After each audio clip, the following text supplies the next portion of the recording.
mu mawulire getuyinawo wetwogereranga ebya Kagame si birungi mu Kongo nga bikyagenda maaso n'okubanga bimukyukira oba nga bimutabukira kakati ate ne mu ggwanga erya Uganda wenjogereranga ebintu si birungi waliwo Abanyarwanda 25 bano bakwatiddwa mu kubba golodi mu bitundu eby'eggwanga erya Uganda ky'oyinza okuyita Western Uganda naye nga kigambibwa okuba nti n'okuyingira eggwanga erya Uganda bayingira mu bumenyi bw'amateeka kyokka era mu lunaku lwe lumu wabadde wakayite essaawa mbale ne wabaawo Abanyarwanda era abakwatiddwa nga bano bannansi b'eggwanga lya Rwanda bakwatiddwa mbo batambuza information enfu oba oli awo n'okutambuza eddagala effu ebikwata ku bulwadde bwa siriimu owuliriza mu ggwanga erya Democratic Republic of Congo omusajja ebintu bimukyukidde bannansi balabiddwako ku streets z'ekibuga ekimanyiddwa nga Kinshasa n'ebibuga ebirala nga bagenda maaso n'okucelebrate nga mujjukira sanctions ezakubwa Joseph Kabila eyaliko president w'eggwanga erya Rwanda kakati ekyewuunyisa gwe mulundi ogusookedde ddala okubanga kino kirabwako streets z'ekibuga ekya Kinshasa n'ebibuga ebirala ebisangibwa mu ggwanga erya DRC balabiddwako nga bannansi bali mu kwekalakaasa jjukira Kagame yasiiga ekifaananyi ekikulaga nti oba oli awo mu Kongo abantu bakooye Felix Tshisekedi nti era M23 naddala mu bitundu bino byewambi oba byegenda maaso n'okubanga ekontrolinga mbu abantu baayo bo basanyufu nnyo kakati wenjogerera ebintu bitandise okugenda maaso n'okubanga bimukyukira Paul Kagame Rutagambwa yennyini eggwanga erya DRC nga lyakamala okulisiivinga amawulire ag'essanyu nti Joseph Kabila akwatagana n'akabinja ka M23 yakubwa sanctions ezaava mu kye tuyita Department of the Treasury mu ggwanga erya United States of America kakati ate waayita akabanga katono ne tuwulira nga n'eggwanga erya America era nga liddamu okuwera nkolokooto nti waliwo era sanctions endala ezijja okujja ate ku mukulembeze w'eggwanga erya Rwanda n'abamu ku bantu abo bakola nabo mu bukulembeze bwe mu ggwanga lya Rwanda kakati wenjogerera Paulo Kagame Rutagambwa ebintu birabika bitandise okugenda maaso n'okubanga bimukyukira nga tukyali Congo era nga ekigenda Kongo mwenna tuzze nga tukibagamba mukimanyi wetwogerera waliwo amawulire agafulumye neŋŋamba nina okugabawa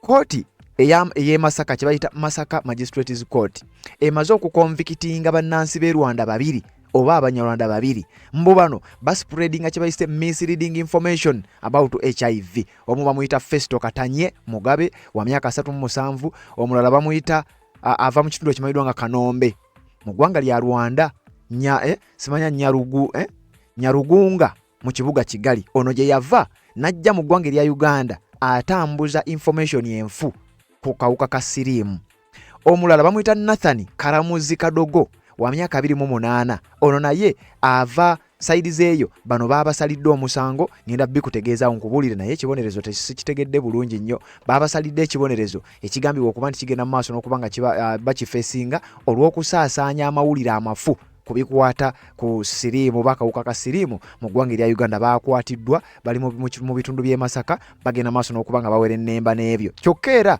wabadde wakayita ennaku mbale nkugambye Paulo Kagame Rutagambwa ebibye si birungi kane mu kibira ebintu bigenda maaso n'okubanga bimwonoonekera buli olukya Abanyarwanda 25 bakwatiddwa mu disitulikiti y'e Kisoro nga bagenda mu maaso n'okusima golodi n'ebyobugagga eby'omu ttaka mu bumenyi bw'amateeka teweerabira n'ezimu ku nsonga ezibavunaanisa mu ggwanga erya DRC mbu akabinja ka M23 kayambako mbu ne kayiikula ebyobugagga eby'omu ttaka mu bumenyi bw'amateeka mbu ne kabitwala mu ggwanga erya Rwanda mbu era reports zizze zifuluma era tuzze tuzikugamba nti European Union n'emikago emirala babadde balina ebibuuzo bingi nnyo bye basindika eri Paulo Kagame Rutagambwa eggwanga lye liproducing ebyobugagga eby'omu ttaka be bamu ku ba main suppliers aba minerals naddala mu mawanga ga Bulaaya naye baatuula wansi ne beebuuza naye omusajja ono atusaplayinga ebyobugagga bino naye ebirombe bye biri ludda wa ebyobugagga bino babisima wa kakati amawulire gafulumye ng'ovudde ku bya M23 ebigenda maaso n'okumuyibirira bya Congo kakati ne mu Uganda kizuuse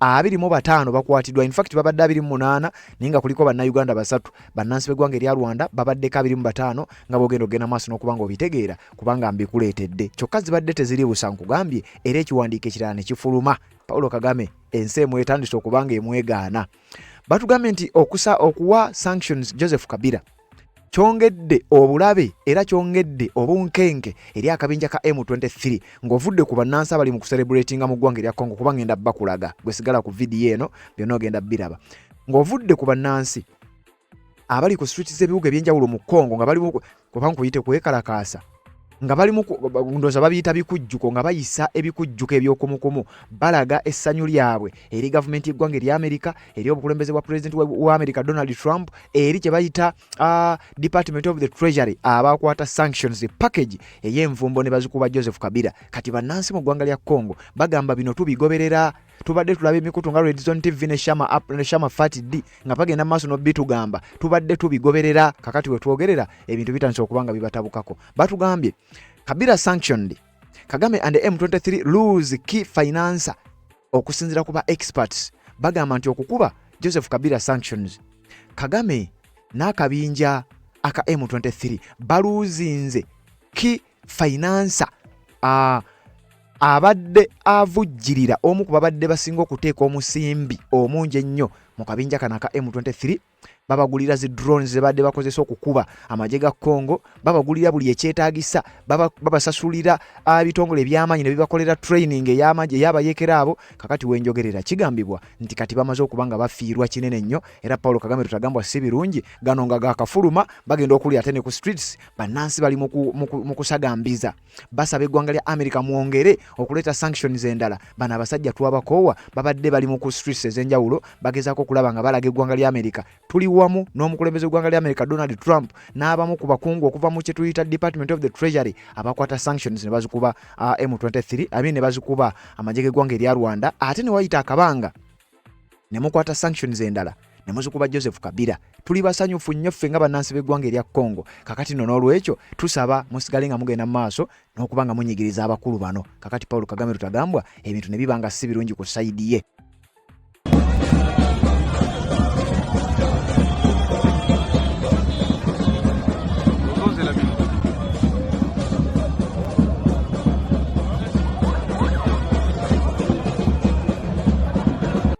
Nga yakafuna aga amawulire okuva mu ggwanga lya Congo nti bannansi bali ku streets beebaza Trump ne Department of the Treasury okukuba musajja we Joseph Kabila sanctions. Ate nga jjukira nakuwadde amawulire gye buvuddeko nti n'ababadde abawagira Kagame abali mu ggwanga lya Congo be bagamba nti be bali ku side ya M23 abawagizi ba Kabila. Jjukira Kabila munnansi wa Congo newankubadde ng'awagira M23 naye abaddeyo n'abawagizi be. Kati kigambibwa nti naye alabika yabaluuzinze, era abawagizi ababadde aba Kabila bagambibwa okuba nti batandise okwakuzinga Kagame nti mu interview emu gye yakola gye nakuwaako nti yandibanga kaali kagenderere na exposinga oba n'awaayo musajja waabwe Joseph Kabila. Kakati ne batandika okwebuuza naye ddala ono omusajja gwe tuyiriddewo omubiri kati ate yagenze maaso n'okubanga atuvaamu. We twogerera si birungi eri sayidi eyo. Kyokka ebyo bibadde byakagenda mu maaso n'okubaawo ne bamutuusaako amawulire nti mu ggwanga erya Uganda oba oli awo gy'abadde alina akalembereza bannansi b'eggwanga lya Rwanda 25 bakwatiddwa kusima golodi mu ngeri emenya amateeka, ate nga n'okuyingira eggwanga baliyingira era mu ngeri emenya amateeka nga nago gakyagenda maaso n'okumulumya omutwe. Ne wabalukawo era abalala babiri bakwatiddwa batambuza amawulire amafu ku siriimu eri mu bitundu by'e Masaka ne mu bitundu by'e Kisoro. Awo nno we tugenda okuva tugendere mu ggwanga erya Democratic Republic of Congo nkulage bannansi b'eggwanga erya Rwanda bakawaŋŋamudde bakiguddeko ebintu biyinza okuba nga tebigenda batambulira bulungi nnyo eka ne mu kibira batandise okuba nga ensonga zibayigga onaawulira. Kkiriza tujjewo akalango nga bulijjo nzije nsobole okuba nga nkwongerayo tuffeffette ensonga eno tugitegeere bulungi nnyo.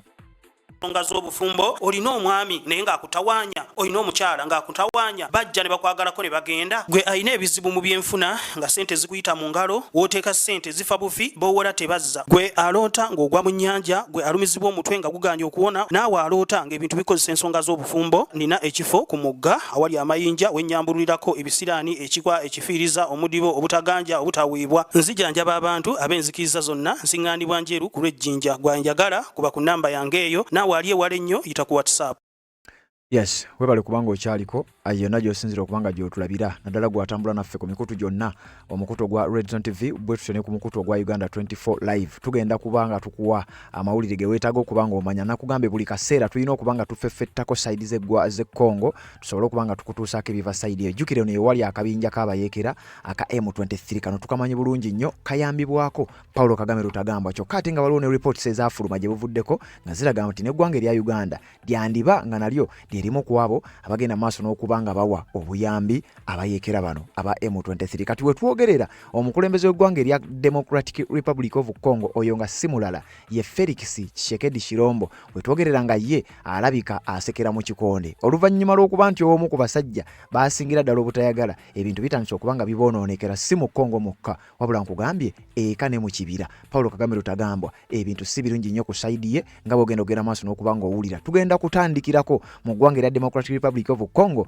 Nkugambye mu Congo omukulu we twogerera ali mu kuluzi nga bannansi bali ku streets ez'enjawulo bagenda maaso n'okuba nga beekalakaasa oba bagenda maaso n'okuba nga basagambiza bagamba twayanzizza nnyo era tuli basiimu okulaba nga eggwanga erya Amerika musobola okukwata envumbo ne muzikuba eggwanga erya Rwanda ne banywanyi baabwe. Kakati wuliriza nga tetunnagenda Congo mu ggwanga erya Uganda mawulire gafulumye nti bannansi b'e Rwanda 25 bakwatiddwa lwa kusima golodi mu bumenyi bw'amateeka.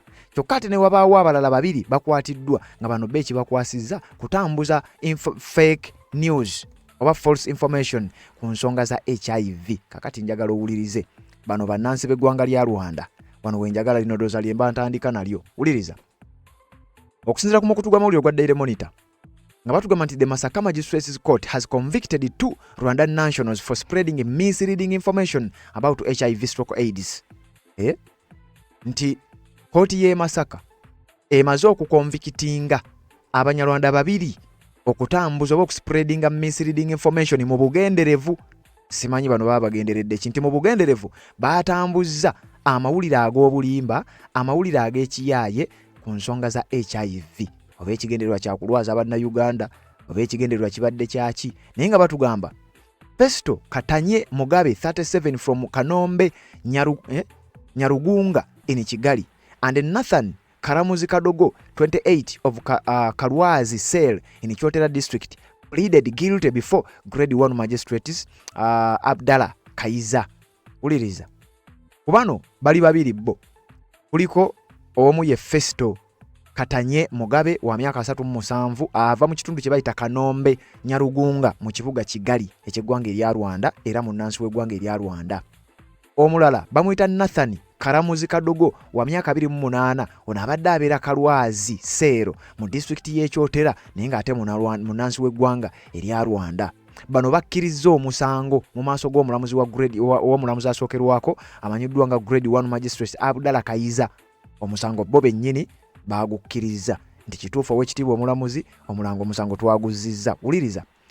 Prosecution said the duo sold herbal medicine at Golf Lane Hotel in Masaka on April 30th, 2026, charging 150,000 to 300,000 and falsely claiming it could cure HIV. Nene Bannayuganda baleka abamu baba bayina ekitagatta bulungi. Wuliriza wano. Mbu bano ababiri baleeta eddagala lya herbal oba balijja Rwanda oba balijjawa naye mbu baatunda eddagala herbal medicine ku kifo ekimanyiddwa nga Golf Lane Hotel. Eyo hoteri mu kibuga ky'e Masaka ng'enaku z'omwezi 3 omwezi ogwokuna oguwedde omwaka guno gwennyini mbu baleeta eddagala nga lya herbal ne balimbalimba abantu e Masaka ti neddagala ligenda kubawonya siriimu. Buli mulwadde wa siriimu baamujjangako emitwalo wakati we 15 n'emitwalo 3 okusinziira bwozze. Nti bwe batyo bwe babalimbalimbanga nga basinziira ngeri gyozzeemu ne bamanyi ono ajja kuvaako akasente ono ajja kubika nga bava mu ggwanga ly'e Rwanda. Uliriza. They were charged under section 45 in bracket 3 of the HIV and AIDS Prevention and Control Act.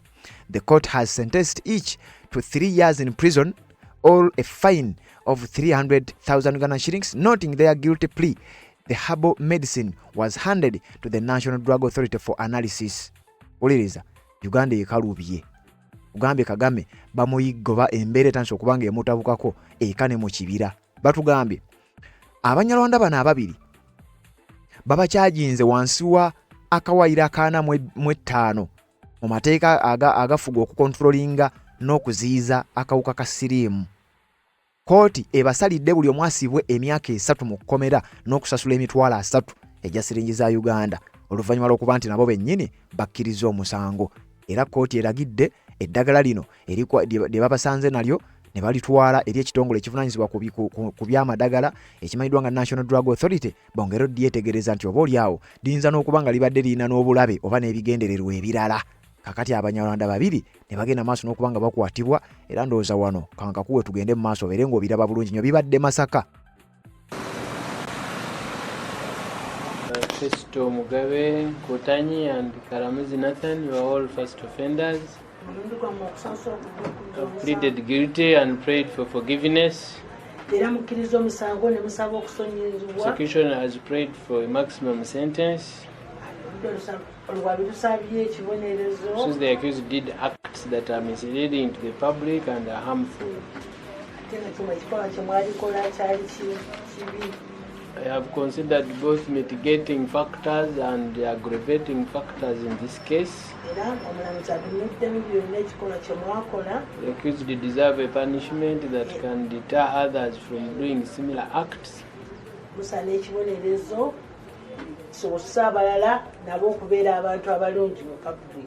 I have, however, considered the fact that you are first-time offenders, not wasted court's time, and those are signs of being remorseful. I accordingly sentence A1 and A2 as follows. One, both A1 and A2 are sentenced to a fine of 300,000. Each of you to pay a fine of 300,000. Or imprisonment for 3 years in a default. I also order that the said drugs that were exhibited be handed over to the National Drug Authority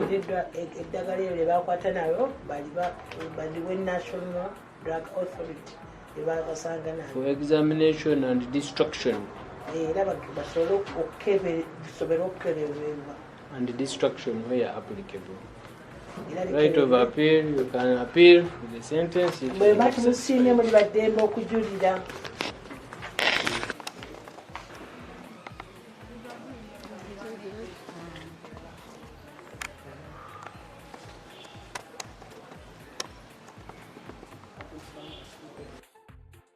Omusango gwe babavunaana kutambuza ddagala nga bali beerimbise mu kubeera nti lijja kuwonya abantu siriimu. Eddagala lya Habo baalitunze e Masaka nga balimbye abantu nti ligenda kuwonya siriimu. Kakati we twogerera bali mabega wa Mitayimbwa naye nga baavudde Rwanda. Eddagala eryo bakugambye bagenda kulisindika eri ekitongole kya National Drug Authority kigende maaso n'okuba nga kiri ekenneenya. Kakati ebyo bibadde tebiri busa, zibadde teziri busa, ne tufuna ate amawulire amalala.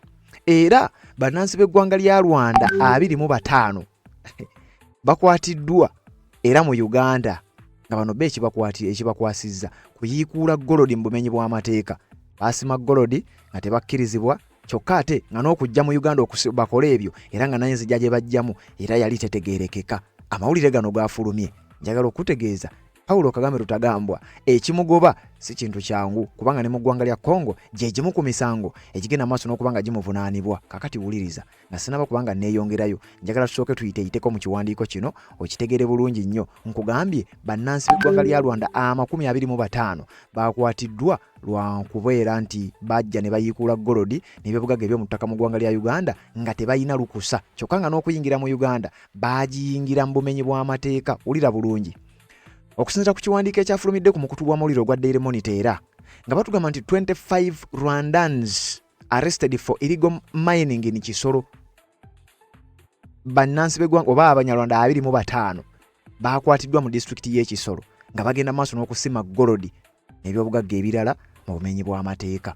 The police in Kisoro district on Saturday arrested 25 Rwandese and 3 Ugandans for conducting illegal mining activities at Wolfram Akirwa Mines in Kabaya Village, Nyarubuye, Sabo County, Kigezi Region. Police spokesperson Mrs. Eri Mate said on Saturday, uliriza bino byaliwo ku Lwomukaaga nti bannansi b'eggwanga lya Rwanda 25 bakwatibwa nga baava e Rwanda ne bajja mu ggwanga lya Uganda ne batandika okuyiikuula golodi mu kirombe ekimanyiddwa nga Wolfram Kirwa Mines kisangibwa ku kyalo kimanyiddwa nga Kabaya, Sub County emanyiddwa nga Nyarubuye, then mu Kigezi Sub Region eyo wansi kumpi n'ensalosalo ya Uganda ndowooza ne Rwanda era. Bano bajja ne bagenda maaso n'okuba nga bakwasaganya omulimu ogwo, naye ng'ekyo bagenda maaso n'okikola nga tewali yali abawadde lukusa. Bava mu ggwanga lya Rwanda bazze mu ggwanga erya Uganda basima golodi, naye nkugambye teweewuunya era teweekanga nnyo nti ne mu ggwanga lya DRC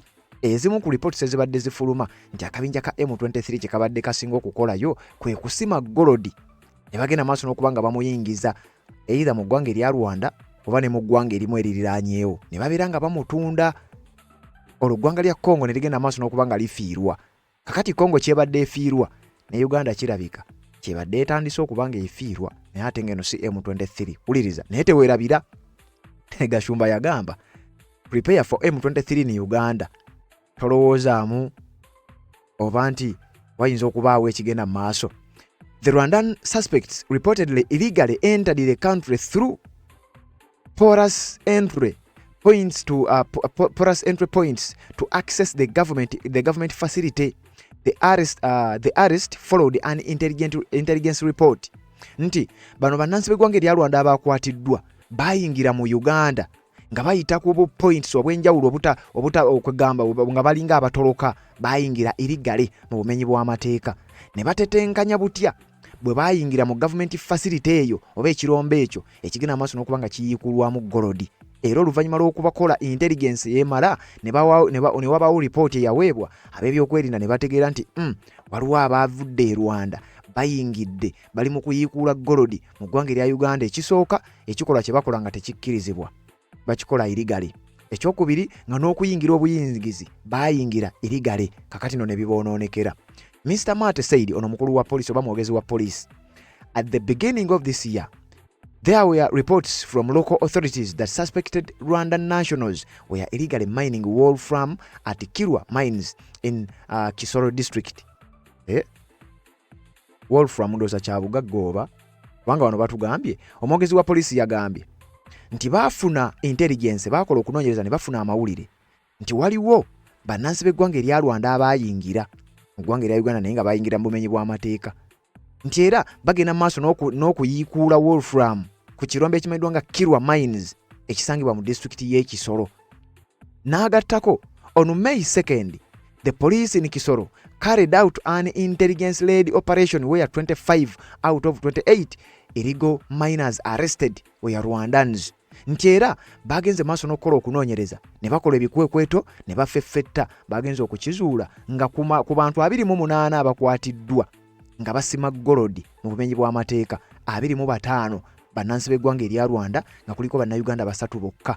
He disclosed that about 30 kilograms of wolfram mineral were recovered from the suspects.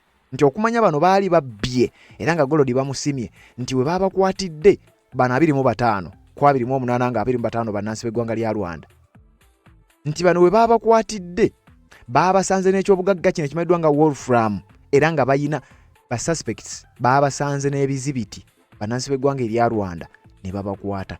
Charges of illegal mining and staying in Uganda without valid travel permits have been preferred against the suspects, Mr. Mate said.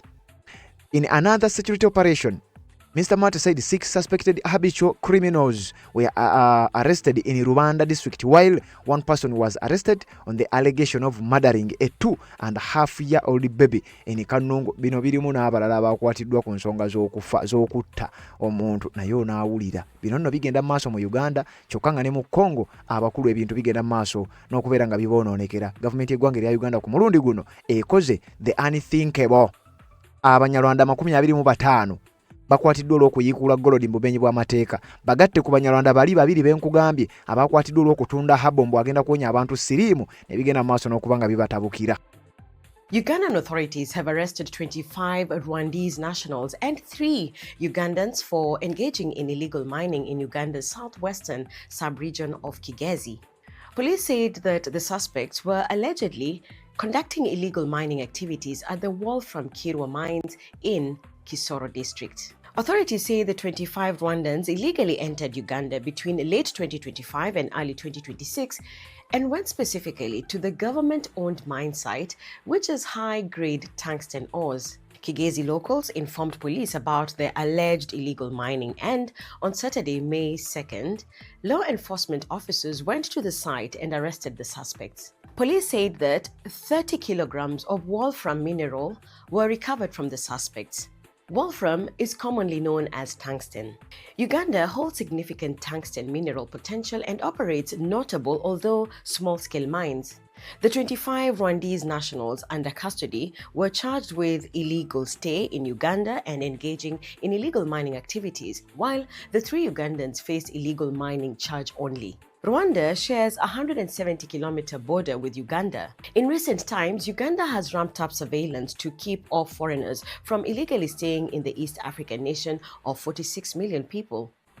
In late April, Uganda arrested at least 230 foreigners, including 62 Nigerians, who are staying in the country without valid immigration documents. Ghanaians, Ethiopians, Indians, Bangladeshis, and Sri Lankans were among the other undocumented migrants. A significant number did not have passports or identity cards on them. Police said they were investigating allegations that the suspects were engaging in cyber-related crimes or had been duped into non-existent jobs. Uganda loza teriyo munnayuganda atayagala kuwulira mawulire gano. Uganda ku mulundi guno ekalubyemu bakugambye nti waliwo abantu abalala 124 abakwatiddwa gye buvuddeko awo gamawulire ndooza wagalabye nga ekyabakwasizza kwegamba nga nabo bayingira mu ggwanga erya Uganda mu bumenyi bw'amateeka. Era mbu kwabo kwabaddeko bannansi ba Ghana, kwabaddeko bannansi b'amawanga amalala Nigeria n'amawanga amalala nti bajja mu Uganda mu bumenyi bw'amateeka. Kyokka ate ne batakoma okwo ne babaako ebikolobero ebirala bye bagenze mu maaso n'okuba nga bakola. Cyber security, waliwo ebikolobero bingi nnyo. Gavumenti ya Uganda mbu nebayoola. Mujjukira mawulire ago tetwagaba wadde wano naye nkakasa mwagalayo kuba gasaturatinze nnyo. Kakati wuliriza. Bakugambye nti Rwanda eyina ensalosalo n'eggwanga erya Uganda ziweza kilomita nga 107. Kakati mbu olw'ebbula ly'emirimu wano waliwo report gye mbadde nayo wano nga ngiyisaayisaamu k'amaaso. Mbu waliyo ebbula ly'emirimu mu ggwanga lya Rwanda. Obwavu obuyitiridde mu ggwanga ly'e Rwanda. Teweerabira nno bano batera okusiigira ebifaananyi nga bakulaga nti Rwanda yakabi nnyo. Naye bakugamba obwavu obuyitiridde mu ggwanga ly'e Rwanda bebimu ku bibaleetedde okugenda maaso n'okubanga ebintu bibatabukako bambi ne bagenda maaso n'okubanga baddukira mu Uganda babeere nga bakola ebikolobero ebyo oba olyawo okusobola okufunamu kokka sente. Newankubadde nga kiri bwe kityo, eggwanga erya Uganda libagambye tekijja kukola nga bwe mwagala, tekijja kutambula bwe kityo, temujja kuva eri mujje musime ebyobugagga eby'omu ttaka ffe tubeere nga ate tubonaabona. Ekisinze okusanyusa abamu ku bannayuganda mu ggulire lino, Abanyarwanda babadde 25, bannayuganda nga bali 3. Bonna babakutte ne babasanga n'ebizibiti. Ekyobugagga ekimanyiddwa nga Wolfram babasanze nakyo. Then bannayuganda babavunaanye omusango gwa kuyiikula bya bugagga bya mu ttaka nga tebalina lukusa. Bannayuganda abo 3 babaguddeko omusango gumu gwa kusima bya bugagga ebyo nga tebalina lukusa. Then bali Abanyarwanda 25 bo babaguddeko emisango 2. Ekisooka basoose ne babaggulako ogw'okuyingira mu Uganda nga tebalina lukusa. Tewaliwo kiwandiiko kiraga nti bano bayingira bayita wano era bayina ebyabakkiriza okuyingira. Ogwo musango gumu babaguddeko ogw'okubiri kwe gaba bagasse omusango gw'okuyiikula ebyobugagga eby'omu ttaka nga tebalina lukusa. Ogwo ne bagubavunaana ne babateekako omusango gw'okuyingira mu ggwanga nga tebalina era biboogerako. Ogwo nagwo ne bagugattako. Kakati wenjogerera nga bba ebyabwe si birungi nnyo naddala mu ggwanga erya Uganda. Ye Paul Kagame Lutagambwa gaakaaba gaakomba kubanga ate ne mu ggwanga erya DRC ebintu bigenda maaso n'okubanga bimukyukira, embeera etandise okubanga emutabukira oluvannyuma lw'okuba nti bannansi bamukubya akavvulu batandise okugenda maaso n'okubanga bayisa ebivvulu, sijja kuyita kwekalakaasa, bayisiza ebivvulu nga bagenda maaso n'okulaga essanyu, omukwano n'okukkiriziganya awamu ne gavumenti y'eggwanga erya Amerika okukwata sanctions negenda maaso n'okubanga ezikuba musajja wa Kagame Joseph Kabila. Kyokka ate ng'era basooka kukwata sanctions ne bazikuba amagye g'eggwanga erya Rwanda, the RDF. Mujjukira amawulire ago twagabawa. Rwanda Defence Forces babateekako envumbo, ng'envumbo ezo zaava ku kubeera nti basapootinga oba bagambibwa okuba nti basapootinga akabinja ka M23 akabinja kano akagenda maaso n'okubeera nga katigomya emirembe mu ggwanga erya Democratic Republic of Congo. Kati njagala osaasire musajja mukulu Paul Kagame. Amawulire gano nga gaakamala okugwawo ag'e Uganda, Abanyarwanda babiri bakwatiddwa mu batambuza habo awonye sirimu mu Uganda. Ate Abanyarwanda abalala 25 bakwatiddwa mu bajja mu ggwanga nga tebalina biboogerako, ate era ne bagenda ne basima golodi nga tebalina lukusa. Abo nabo ne baba nga bakwatiddwa. Kyokka ate ne mu ggwanga lya Congo ne wabaayo abali ku street nga bagamba Donald Trump weebale nnyo weebalire ddala kukwata abasajja bano n'obateekako sanctions basusse okubba amawanga gaffe. Kakati saasira omuntu omu nga bino biri eno mu Uganda gy'oyinza okulowooza nti oba oli awo wabaddewo enkolagana, nze gye simanyi. Ate ne mu Congo ebintu ne bibakyukira mu bbanga lyerimu. Bannansi bali ku street bali mu kulaga omukwano, bawanise ebipande bya Donald Trump, bakuba engoma, bakuba amazina, bagamba twafuna Trump twamala, ogenda tukwatira ku musajja ono. M23 enatera okutuviira kubanga Rwanda Paul Kagame ne Joseph Kabila be babadde bagifandinga.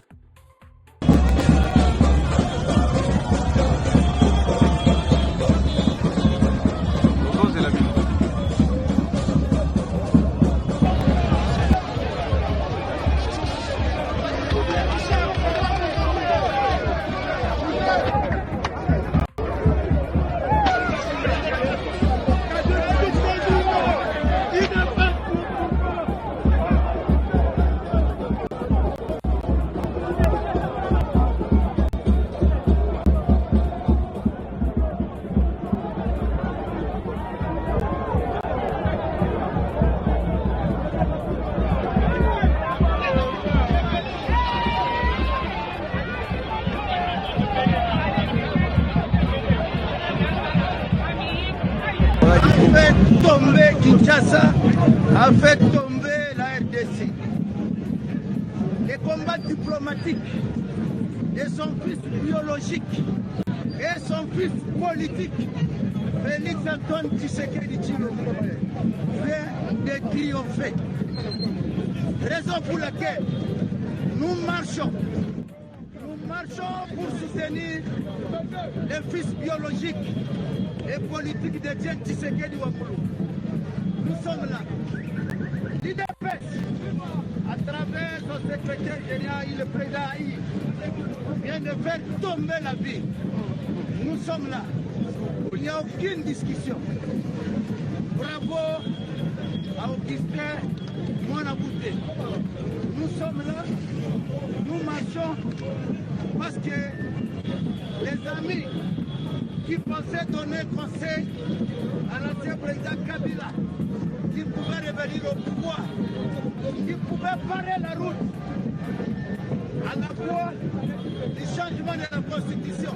Donc je pense que maintenant ils ont compris. Enfin, Olivier Kamita doit dire notre fois, c'était pas si c'est de la victoire des léopards. Ça c'est la victoire des léopards. Ça c'est nous sommes là.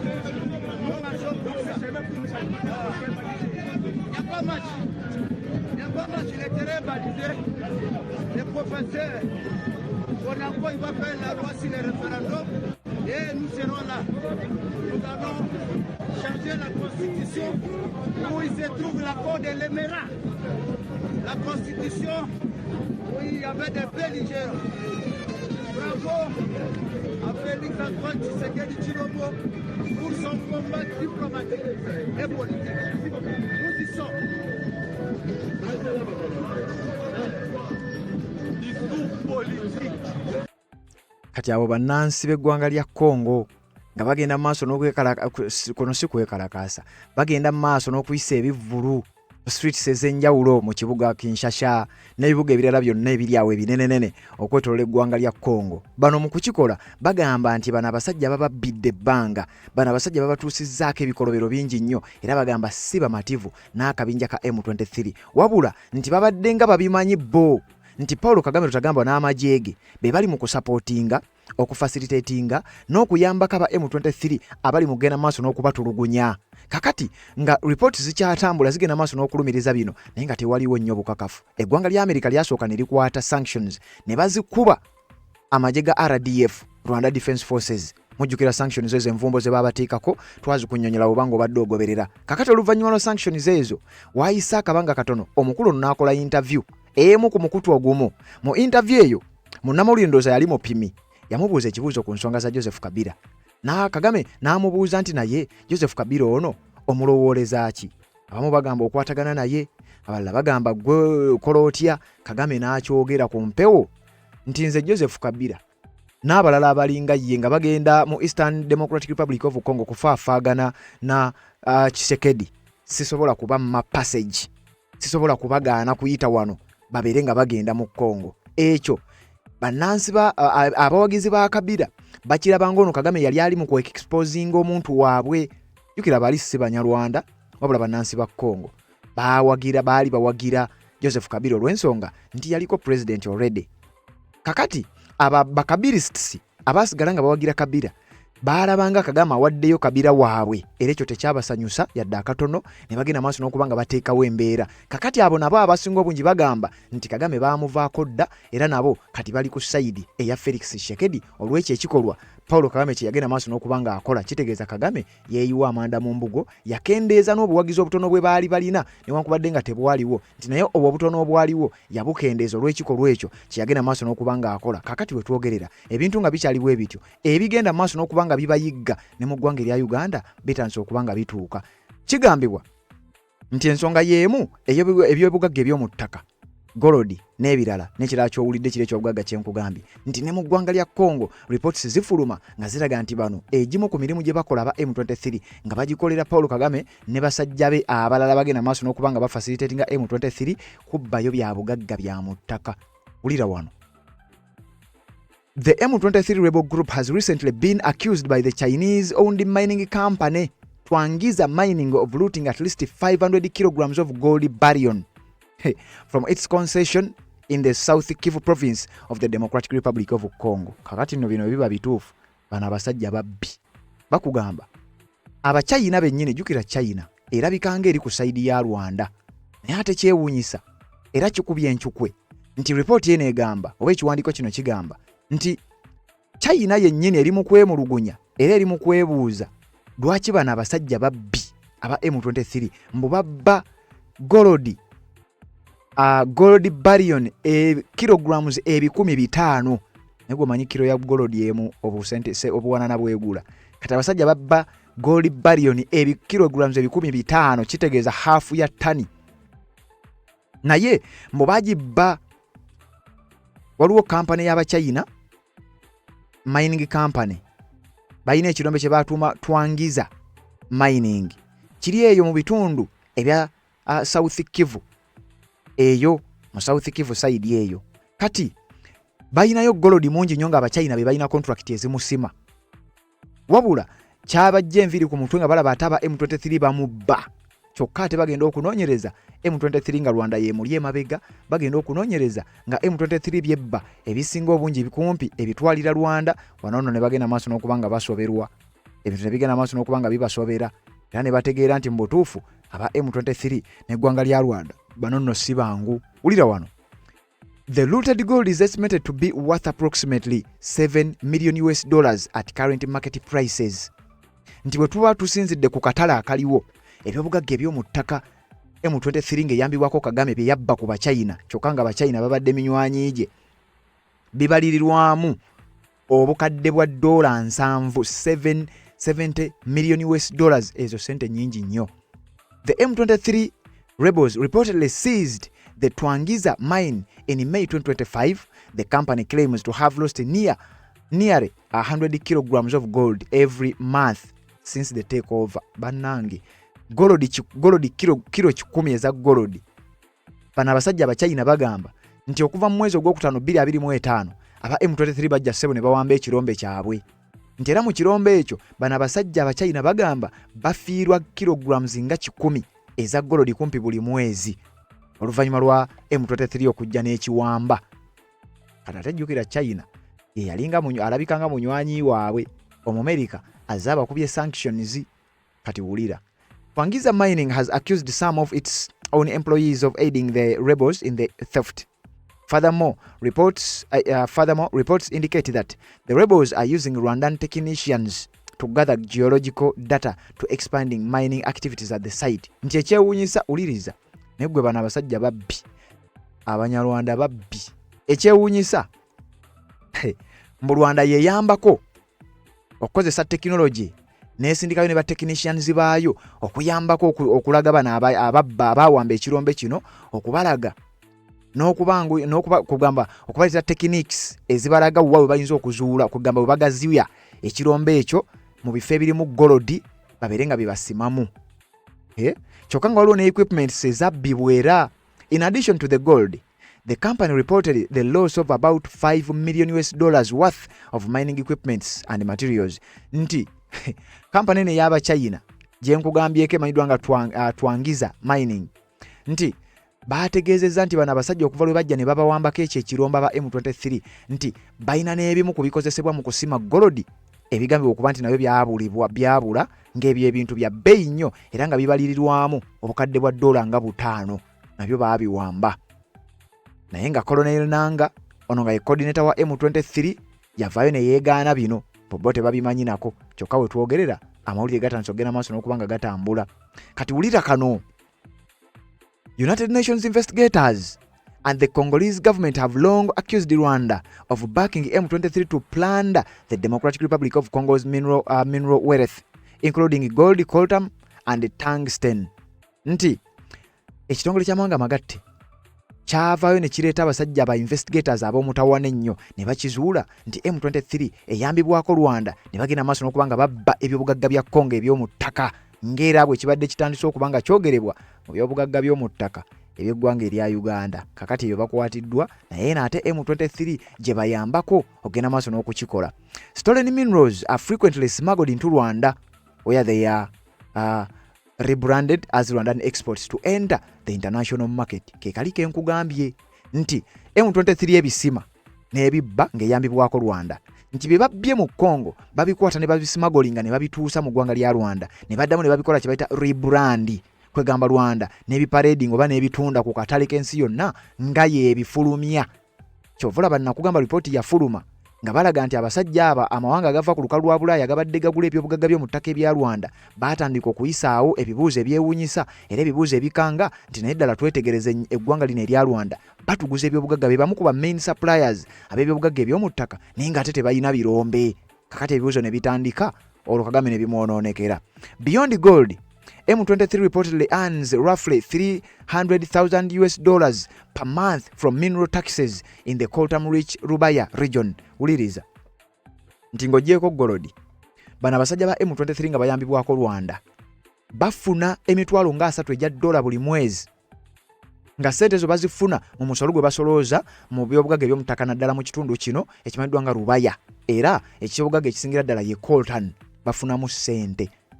Kakati onaawulira kati mu ggwanga erya Uganda mawulire gagamba tibakwatiddwa, era bakwatiddwa nga bagezaako kubba ebyobugagga eby'omu ttaka ebitundu by'ekisolo.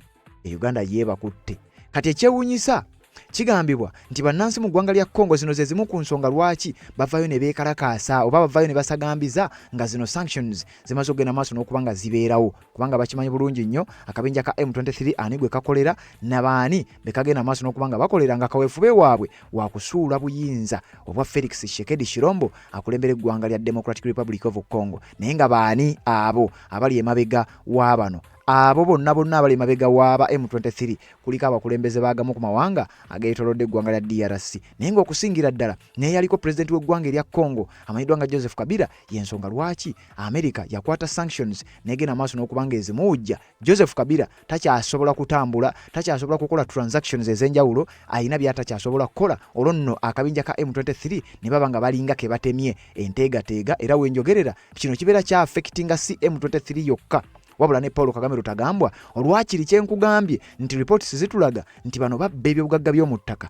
ne bajja ne babikukusa ne babireetera Kagame n'agenda maaso n'okuba nga abitunda nga yabisima, kyokka ng'ate mu Rwanda teriyo birombe ebyo bya bugagga bino gye biva. Kati waliwo wano ekiwandiiko ekyongera okugenda maaso n'okunnyonnyola ensonga eno nti Joseph Kabila sanctions ze baamukubye on top of bannansi ba Congo okudda ku street ne bayisa ebivvulu nga basanyukira eggwanga lya Amerika ekikolwa kye baakoze. Kakati wano bakufulumiziza analysis bakutegeeza butya eggwanga lya Rwanda n'eggwanga lya ne M23 bwe bagenze maaso n'okuba nga babeera affected ku sanctions ezakubiddwa Joseph Kabila. Kabila sanctioned, kagamba nti M23 lose key financer. Okusinziira ku ba experts bagamba sanctions z'Amerika ze baakubye Kabila, Kagame ne M23 baaluuzinze nti Kabila ono musajja mugagga nnyo era abadde facilitating avujjirira akabinja ka M23 akati takyasobola kukola transactions. Bano abasajja bagenda okukuba sanctions baba bamanyi kye bakola. Kitegeeza akaunti za Kabila ziri international takyasobola kubanga azaakisesinga kyokka nga zize, takyasobola kujjako sente yadde okuteekako yadde okusindikira omuntu yenna. Awo M23 ne baba nga batemyeko okugulu okumu. US sanctions on Joseph Kabila US sanctions on Joseph Kabila target alleged M23 links, disrupting networks tied to Rwanda and accelerating pressure in the Eastern Democratic Republic of Congo conflict. Uliriza sanctions z'Amerika ze bakuba Joseph Kabila zigambye okuba nti zaali zitagetinze enkolagana gye balina wakati we n'abayikira ba M23 wamu n'eggwanga lya Rwanda, nti era ka pressure keeyongedde eri eggwanga lya Rwanda eri abayikira ba M23 ne Joseph Kabila mwennyini ne banywanyi baabwe. On April 30th, 2026, the U.S. Department of the Treasury's Office of Foreign Assets Control, OFAC, imposed sanctions on former Democratic Republic of Congo President Joseph Kabila, marking a significant escalation in Washington's effort to stabilize the Eastern Democratic Republic of Congo and enforce a fragile U.S. brokered peace framework. Ennaku z'omwezi nga 3 omwezi ogwo gwokuna obanga obadde otugoberera bino bimanyi gavumenti y'eggwanga lya Amerika ngeyita mu US Department of the Treasury nga bayitera mu office emanyiddwa nga Office of the Foreign Assets Control OFAC bakwata sanctions envumbo ez'ekika ekya waggulu nnyo ez'amaanyi eziruma ne baziteeka ku musajja mukulu eyaliko president w'eggwanga erya Congo amanyiddwa nga Joseph Kabila, bwe bato ne bamuteekako envumbo ze twakunnyonnyola. Type ya sanctions ze baamukuba twazikunnyonnyola. Kati batugamba nti embeera egenda maaso n'okuba nga ebatabukira. Uliriza. The official US charges, according to the Treasury Department, Kabila provided financial, material, and political support to the M23 movement and its political military umbrella, the Congo River Alliance Fleuve du Congo AFC. Specific allegations include supplying financial backing to the M23 and AFC to influence politics in the Eastern Democratic Republic of Congo. Uliriza. Kigambibwa okuba nti bano abasajja Abamerika tebakwata bukwasi sanctions ne bazikuba muntu wabula baba bakoze kye bayita thorough investigations. Baakola okunoonyereza simanyi oba baali bayita mu kitongole kya CIA oba baali bayita mu kitongole ky'Abayisirayiri ekya Mossad oba bayita mu bitongole ki oba ekitongole ekikessi eky'eggwanga erya Democratic Republic of Congo. Batugambye US Department of the Treasury bakwata Kabila ne bamukuba sanctions eziri financial n'ebirala bifaanana bwe bityo olw'ensonga nti alina naye obuyambi bwawa aba M23 na akabinja akamanyiddwa nga Alliance Fleuve du Congo oba Congo River Alliance. Kino kibiina kya byabufuzi kati nga wolaba nti balina political wing ne military wing. Military wing ye M23, political wing ye Congo River Alliance. Era wano Colonel Nanga wabiyingiriramu. Kati Congo River Alliance kiringa kibiina kya byabufuzi katugambe nti baagala buyinza naye nga obuyinza obwo bajja ne ba influence nga politically beetaba mu byobufuzi ebitonotono oba baagala okwetaba mu byobufuzi ebitonotono then ngeri balina ya akabinja ka M23 nti singa bigaana eri oba singa M23 ewamba kati bana abali mu Congo River Alliance ne M23 bajja kujja bakubeegatte bakole gavumenti nga walaba NRA simanya ate ne bagifuula NRM tebirina njawulo. Naye wano bakugamba nti Kabila abadde abawa financial support, material support eri M23 n'akabinja kano, political support ku kabinja kano nti kasobole okwenfluencinga politics w'eggwanga erya DRC oba olyawo kasobole okusekeeterera gavumenti ya Felix Tshisekedi nga Kabila y'omu ku bavujjirizi ssebo. Encouraging defections from the Congolese armed forces to bolster rebel ranks. Nti era waliwo n'abamu ku babadde mu magye ga Congo Kabila ng'abateekamu kasente babeere nga badduka mu magye ga Congo bajoininge M23 nti bwe bali babatutte obuyinza bagenda kubalinnya ziranka babeere ku ranka za waggulu. actively working to stabilize the Kinshasa government to regain political influence through the chaos. Nti Kabila abadde agezaako kulaba nga destabilizinga eggwanga lya Congo ne government agisuule mbu asobole okuba nga regaininga political influence ng'ayita mu chaos akomewo oba oliawo addemu afuuke president wa Congo nga ate ne Kagame kyagenda maaso n'okuba nga awagira kakati eno baba byebbulo era nga bwogenda okuwulira ono. As a geopolitical journalist who has tracked Paul Kagame's long-standing involvement in the Eastern Democratic Republic of Congo from the early days of proxy support for rebel groups to the current M23 offensives, these sanctions move is more than symbolic. It severes a critical Congolese node in what may analysts describe as a transitional patronage and financing a network sustaining the rebellion. Uliriza.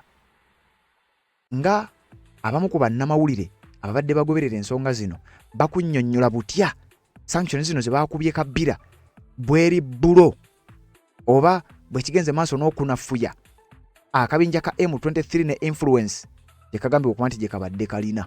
Lwaki?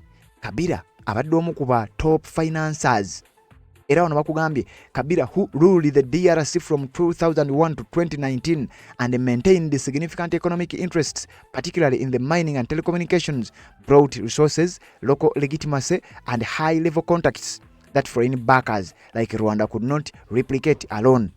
Nti okumanya bafiiriddwa nnyo Kabila engeri gye yaliko president wa Congo wakati wa 2010 ne 2019 abadde n'emikwano abadde mugagga kati bino byonna influence abadde azikozesa nti abadde ya lobbyinga foreign connections. Abamu ku bakulembeze abamawanga nga olaba Kagame ne baani babadde tebasobola kulobbyinga Joseph Kabila bye yalobbyinga byabadde alobbyinga eri bayekera ba M23.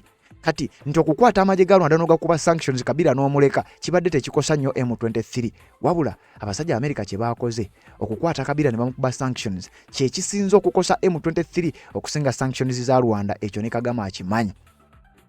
Kabila abadde ne kye bayise high level contacts foreign backers omuli eggwanga lya Rwanda n'abalala bye badde tebasobola kukola. Kakati ekyo muggo munene ogwakubiddwa akabinja ka M23. His alleged return to the active involvement coincided with the resurgence of M23/AFC operations by cutting him off from the US financial system, freezing his assets and prohibiting transactions. Washington dramatically raises transaction costs for the entire axis. Eggwanga lya America lyabaze nnyo era kye baakoze okukwata Joseph Kabila n'eminywanyi gye ne babateekako embeera y'envumbo kyaleetedde bano okusannyalala tebakyasobola kukola transactions nga bwe baagadde. Joseph Kabila kyamutemye enteegatega takyasobola kukola transactions nga bwe yagadde ne munywanyi we Paul Kagame naye yakitegedde bulungi nnyo nti bino biyinza okuba nga si birungi nnyo ku saidi yaabwe bayinza obutabyagala nga buyinza okuba nga okitegeera aba M23 bali mu kuluuzinga. Paul Kagame Rutagambwa aba aluuzinga teweewunya ate nga ebyo bikyagenda mu maaso bwe bityo Abanyarwanda babiri bakwatiddwa okutambuza amawulire okutambuza eddagala ery'obulimba mbu bagenda kuwonya abantu sirimu mu Uganda. Kyokka abalala 25 bakwatiddwa era nabo babadde babba golodi n'ebyobugagga eby'omu ttaka mu bitundu by'ekisolo. Onaawulira kkiriza tubaleke wano tubeere nga ate tukomawo ne updates endala mukutu gwa Red Zone TV n'omukutu gwa Uganda 24 live n'emikutu emirala kwe tusinzira ogenda mu maaso n'okuba nga ate tukutusako updates. Ensonga z'obufumbo olina omwami naye ng'akutawaanya olina omukyala ng'akutawaanya bajja ne bakwagalako ne bagenda gwe alina ebizibu mu byenfuna nga sente zikuyita mu ngalo wooteeka sente zifa bufi b'owola tebazza gwe aloota ng'ogwa mu nnyanja gwe alumizibwa omutwe nga guganja okuwona naawe aloota ng'ebintu bikozesa ensonga z'obufumbo. Nina ekifo ku mugga awali amayinja wennyambululirako ebisiraani ekigwa ekifiiriza omudibo obutaganja obutaweebwa nzijanjaba abantu ab'enzikiriza zonna nsiŋŋaanibwa njeru ku lw'ejjinja gwanjagala kuba ku nnamba yange eyo naawe ali ewala ennyo yita ku WhatsApp.